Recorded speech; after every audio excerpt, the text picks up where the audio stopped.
Senhoras e senhores, sejam muito bem-vindos e bem-vindas ao primeiro Congresso Brasileiro de Prevenção à Violência Sexual Infanto-Juvenil, 100% online, realizado pelo Futuro Brilhante e Direito Sem Formalismo.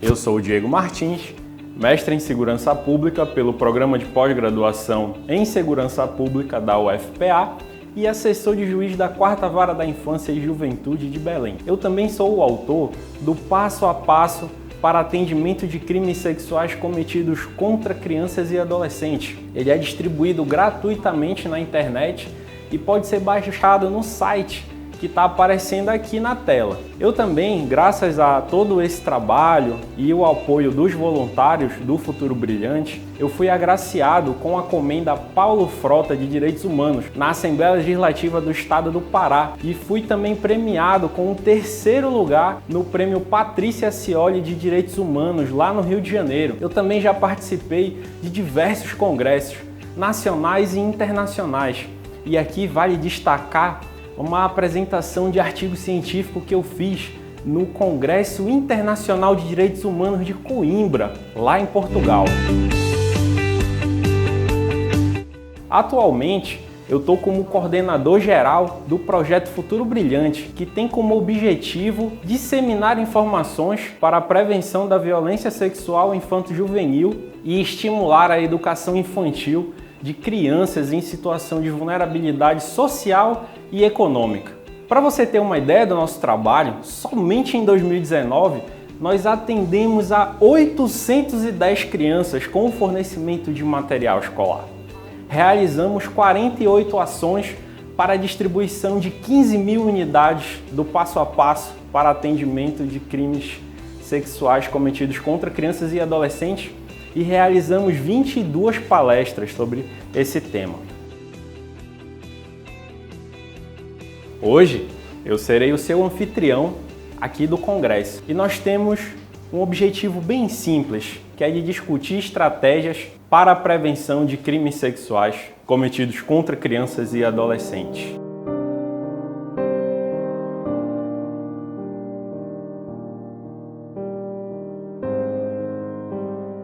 Como você pôde ver, infelizmente, não existe mais local seguro. A realidade é que a maioria dos crimes sexuais, eles acontecem dentro da própria casa da vítima. Para mudar essa realidade, é muito importante a utilização da ciência, que nós possamos utilizar técnicas testadas e comprovadas para mudar essa realidade.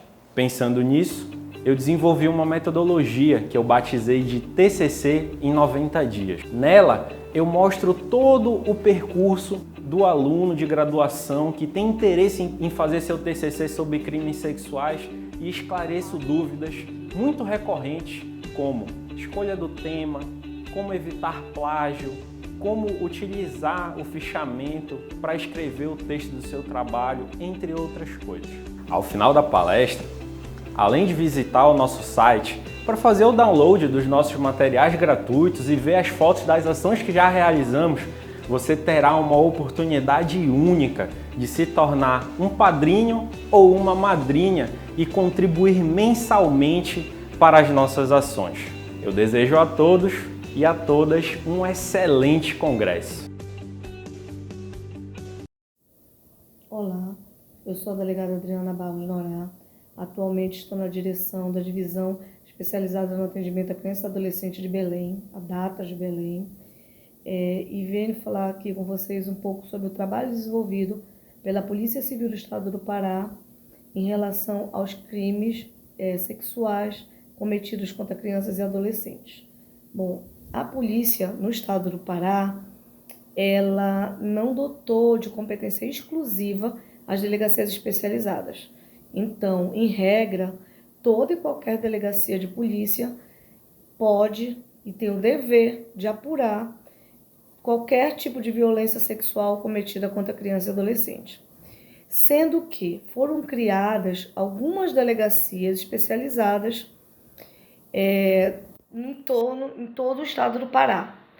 São 17 delegacias especializadas, sendo em Belém, em Ananindeua, e as demais espalhadas em polos regionais. Existem delegacias especializadas em municípios como Marabá, Barcarena, Abaetetuba, Itaituba, Santarém. Então, assim, onde tem essas delegacias especializadas, o atendimento é feito prioritariamente por elas. Onde não tem, nos municípios que não tem, é a própria delegacia do município que faz esse atendimento e apuração desse tipo de crime. Nas delegacias do interior do estado, nas especializadas, elas normalmente cumulam 2 tipos de delegacia, 2 unidades, ou seja, a primeira é a delegacia de atendimento à mulher, que é de violência doméstica contra a mulher. Junto com ela tem a DEACA, que é a delegacia especializada no atendimento à criança e adolescente vítima de violência sexual. Belém e Ananindeua não é nesse mesmo formato. Nós temos unidades especializadas distintas. Então, você tem a delegacia da mulher, que funciona num prédio, independente da delegacia de atendimento à criança e adolescente, que é a DEACA. Sendo que em Belém nós temos 2 delegacias que são DEACAs. Uma fica localizada dentro da Santa Casa de Misericórdia e a outra é dentro do Centro de Perícias Científicas de Renato Chaves. Em Ananindeua, a DEACA ela funciona dentro da data de Ananindeua, que fica localizada na Avenida Mário Covas. Como é feito esse trabalho dentro das especializadas? Nós trabalhamos em parceria com o Parapaz. O Parapaz ele entra com a equipe psicossocial. Então, como é feito o atendimento? A demanda espontânea, no caso, a vítima vai até a delegacia e quando ela chega na delegacia, é feito o acolhimento dessa vítima pelas assistentes sociais, onde vai ser feita a escuta especializada dessa criança ou desse adolescente. As assistentes sociais emitem um documento, que é um relatório social, onde ela expressa a verbalização dessa vítima. E essa escuta, esse relatório da escuta especializada é encaminhado automaticamente para a delegacia, que trabalha junto, onde na delegacia nós fazemos o trabalho policial em si. Além disso, a equipe psicossocial também encaminha essas vítimas para o atendimento psicológico.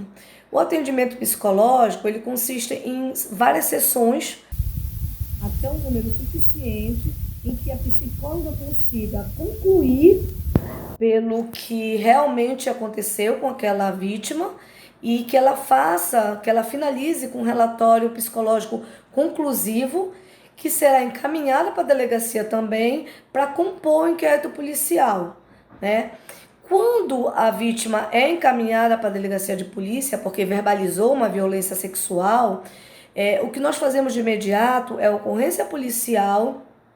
Nós ouvimos aquela pessoa que está denunciando, que está acompanhando aquela vítima, que nós chamamos de relatores, onde ela vai justamente relatar o que ela sabe da situação, é o que ela leva até a delegacia de polícia.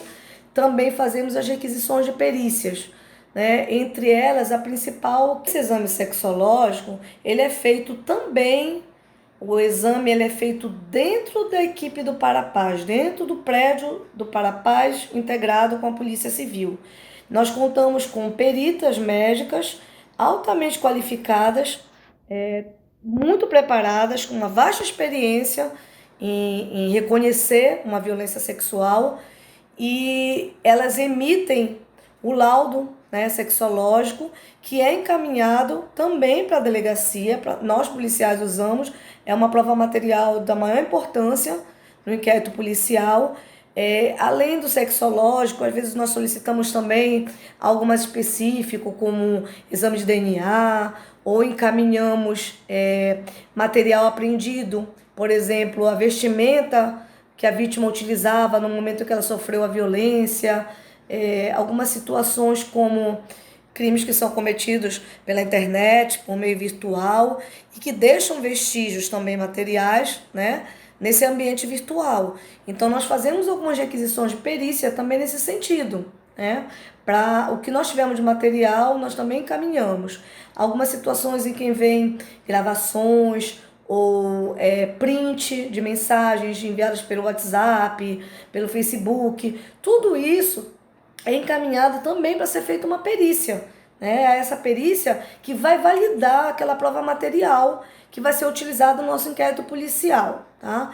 Além disso, cumprimos algumas diligências também, vamos no local do crime, em muitas situações. Nós tentamos cumprir o máximo de diligências possíveis para a elucidação do crime. Nós também solicitamos situações de afastamento da vítima, do agressor, porque nós temos situações em que vítimas, depois do crime cometido, continuam convivendo com aquele autor do crime, né? Muitas vezes é o pai que comete o crime, ou é o padrasto, ou é um irmão, um tio, e que mora no mesmo ambiente daquela vítima. Então aquela vítima continua se sujeitando a conviver com aquele abusador. Então muitas vezes é necessário que se peça uma medida de afastamento da vítima desse autor do crime, tá? Do suposto autor do crime. Também fazemos pedidos de busca e apreensão e cumprimos essas buscas e prisões preventivas também, quando necessário, nós também solicitamos, e quando é deferido pelo juiz, nós também fazemos o cumprimento. Então, se é uma busca, a gente vai até o local, faz a busca daquele material, né, que foi autorizado judicialmente para ser periciado, para ser encaminhado, para ser verificado. Além disso, nós atuamos muito também nas situações de prisão preventiva. Então, quando a prisão preventiva é decretada, nós também cumprimos, né, esse mandado de prisão. Nós também efetuamos a prisão daquele suposto autor do crime que está sendo preso de maneira preventiva para garantir a efetividade e o cumprimento do processo criminal. Na especializada, nós não trabalhamos apenas a demanda espontânea. Nós também temos as situações de denúncias, né? Na maioria dos casos, são denúncias formalizadas via disque denúncia, ou seja, são denúncias feitas pelo telefone, muitas vezes de forma anônima, em que a pessoa que está denunciando é ouvida por um atendente, né, pelo telefone. Esse atendimento, depois de ser feito, ele é automaticamente feito um documento, redigido um documento, e esse documento que formaliza essa denúncia, ele é encaminhado para a delegacia que detém a competência para apurar esse tipo de crime dessa natureza. Então, normalmente, essas denúncias são encaminhadas para delegacias especializadas. Então, como nós fazemos essa apuração? Geralmente, nós vamos no local onde supostamente ocorreu o crime e fazemos todo um levantamento para ver a veracidade, para apurar a veracidade daquela denúncia. Se constatarmos que existem elementos realmente de veracidade da ocorrência daquela situação, automaticamente é feito o inquérito policial e, em seguida, depois de concluído o inquérito policial, ou não, se não realmente conseguimos nenhum elemento de prova, de um índice, um indício mínimo de elementos de veracidade daquela denúncia, de qualquer forma nós temos que dar uma resposta, né, para o disque denúncia, para o local onde veio aquela denúncia. Além disso, nós também recebemos algumas denúncias que vêm diretamente à delegacia. São terceiros que tomaram conhecimento de que algo criminoso estaria acontecendo e que procuram diretamente a delegacia, onde nós tomamos por base aquela denúncia daquela pessoa, para iniciarmos também uma apuração, uma investigação da ocorrência desse crime. Tivemos um trabalho nas especializadas, juntamente com a equipe do Parapaz, ou seja, com a equipe psicossocial, que é de atendimento às vítimas indiretas, que são os parentes das vítimas diretas, né? Pai, mãe, pessoas que de maneira indireta acabam sofrendo com aquela violência sofrida pela criança ou adolescente, né? Então, em que consiste esse trabalho? É feito através de reuniões com grupos pequenos e específicos, né, de parentes dessas vítimas, onde é dado um apoio psicológico e social, e nós, delegadas da delegacia especializada, participamos dessa reunião, esclarecendo, tirando dúvidas e auxiliando aqueles parentes que estão prontos para dar proteção e dar os cuidados necessários para aquela vítima vulnerável. Então, nós normalmente tentamos preparar aquelas pessoas. Às vezes, esses parentes acham que é só chegar numa delegacia de polícia, registrar a ocorrência policial, que está tudo ali, acabou ali. E não é. Né? A delegacia de polícia ela é a porta de entrada, ela é o início da persecução penal. Então, ali vai começar ainda. Então, todo aquele crime bárbaro, aquela violência absurda, pelo qual crianças e adolescentes que são tão vulneráveis passaram, são muito difíceis de serem absorvidas, né? e suportadas pelas pessoas que amam. Né? Então, essas pessoas também precisam desse apoio. Tá? As crianças e adolescentes que são vítimas precisam mais ainda de um apoio, de um atendimento psicológico, para que elas consigam desenvolver, né, sem que essas sequelas sejam que provavelmente vão aparecer depois do cometimento do crime, que evitar que elas sejam mais nefastas do que elas já são normalmente. Então, essas pessoas, esses seres humanos, precisam ser muito bem trabalhados para superar e para poder seguir em frente, né, na sua jornada de vida. Então, é trabalhado dessa forma. Apesar das delegacias comuns estarem preparadas, né, em tese, para atender, até porque elas detêm a competência também para apurar, investigar, e são policiais preparados, mas, sem dúvida nenhuma, a preferência nesse tipo de situação são as delegacias especializadas. Então, se vocês tomarem conhecimento ou quiserem orientar, auxiliar pessoas que estejam passando por situações assim, orientem, aconselhem que elas procurem priorizar o atendimento da delegacia especializada. Por que eu digo isso? Porque os policiais que estão nas delegacias especializadas, eles estão um pouco mais preparados para isso, né? São policiais que têm um feeling, que têm um olhar diferenciado em relação à vulnerabilidade daquelas vítimas, né? Hoje em dia, não podemos mais falar numa polícia como era feito há décadas atrás. Não tem como se fazer um atendimento de uma situação tão delicada, né, como é um crime de natureza sexual contra um vulnerável, uma pessoa incapaz e vulnerável, sem que essa pessoa tenha um devido preparo, sem que esse policial seja devidamente preparado, né? Precisa existir esse feeling, essa sensibilidade e que ele consiga criar uma empatia, porque sem essa empatia, a dificuldade na apuração desse tipo de crime é muito maior. Para os psicólogos, para os assistentes sociais, é um pouco mais fácil, né, de você criar essa empatia. Para os policiais é um pouco mais complexo. Então você precisa criar essa empatia para transmitir confiança. Sem essa confiança, o nosso trabalho fica quase impossível, né? Precisamos muito estabelecer esse vínculo de confiança entre policiais, vítimas e parentes das vítimas, né? As pessoas que estão próximas às vítimas, porque nós estamos lá para ajudar, mas também precisamos ser ajudados, né? Precisa ter essa contrapartida. Nós não temos como inventar provas, criar provas, obrigar as pessoas a falarem. Então, nós precisamos mais do que nunca dessa empatia, dessa confiança, para que as pessoas que saibam algo a respeito possam colaborar com o trabalho investigativo. Nós estamos falando de crimes muito complexos e muito delicados, em que são normalmente cometidos no ambiente doméstico, né?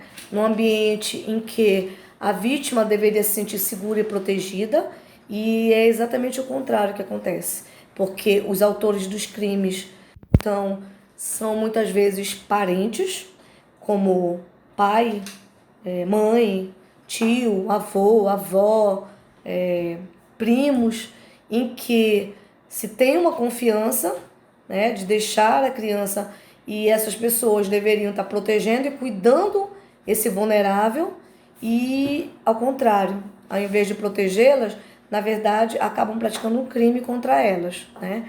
Então, por isso, se trata de um crime muito complexo. E é muito difícil também você detectar que aquele vulnerável ele sofreu uma violência sexual, tá? Não é tão comum a criança, principalmente, verbalizar o que ela sofreu, né? Existem alguns sinais que a criança e que o adolescente normalmente indicam que elas passaram por uma situação de violência, né? Existem alguns sinais que não são tão fáceis de detectar, mas existem uns que são mais visíveis, são mais comuns. Não socializar de maneira eficaz, ter dificuldade no estudo, né, na socialização, tem situações em que chega até a tentativa de suicídio. Então, assim, existem alguns sinais que são muito semelhantes entre vítimas, em que muitas vezes esses sinais são detectados mais facilmente pelas pessoas que estão próximas a essa vítima, mas também tem sinais que são um pouco mais difíceis de se detectar, que normalmente são detectados por profissionais. Os procedimentos, os inquéritos policiais, nesse tipo de crime, eles são trabalhados e desenvolvidos com um pouco mais de cuidados do que outros tipos de crimes, né, que são praticados. Então, às vezes, as pessoas não entendem a demora, né? Os leigos não entendem a demora na apuração, acham que é coisa que se resolve em uma semana, um dia, 2 dias, e não é. E muitas vezes tem a ilusão de que o trabalho é cumprido a partir do momento que você faz uma prisão. Isso não é efetividade do trabalho, né? Flagrante, prisão em flagrante delito em crimes dessa natureza são muito incomuns. O mais comum é que o crime seja descoberto muito tempo depois de que ele foi cometido, né? Às vezes anos. Nós temos situações na delegacia de pessoas já adultas e que foram vítimas quando eram crianças ainda e que procuram a delegacia por algum motivo que elas se fortaleceram e conseguiram expor o que elas sofreram e elas querem uma satisfação e é feito. Nós temos alguns casos, inclusive, de aplicação da Lei Joana Maranhão nessas situações, está cada vez mais comum, né? As pessoas estão procurando se inteirar do que tomam conhecimento, têm uma noção real de que elas podem ser amparadas pela lei e elas nos procuram com uma certa frequência, né? Eu espero ter contribuído um pouco, né, para vocês com um pouco da nossa experiência, da nossa prática policial e que a gente consiga juntos, né, em termos de sociedade, entender como procede, como se combate e tentar minimizar esse crime que é tão odioso, né, que é tão hediondo e que infelizmente ainda é muito praticado na nossa sociedade, né? Estamos falando de décadas de prevenção, de leis que já existem aí há tanto tempo e num pleno 2020 ainda estamos falando de crime nessa natureza e que ao invés de reduzir parece que está cada dia maior, né, o número. Crimes absurdos que nós sabemos que não serão excluídos da sociedade pura e simplesmente pelo trabalho policial, né? Pela repressão. Nós sabemos que as causas elas são precedentes, ou seja, elas precisam ser melhor trabalhadas. Existem causas sociais, financeiras, né, econômicas e até psicopatias em que tem que se trabalhar, né? As famílias têm que ser melhor trabalhadas, as crianças têm que ser melhor trabalhadas, enfim, temos que trabalhar realmente para proteger nossas crianças e nossos adolescentes, que são seres que realmente precisam muito da nossa ajuda policial, ok? Então eu espero que essa nossa fala ela tenha sido proveitosa no sentido de conscientização, né, na prevenção, na repressão de crimes contra pessoas tão vulneráveis e tão indefesas. Obrigada pela participação.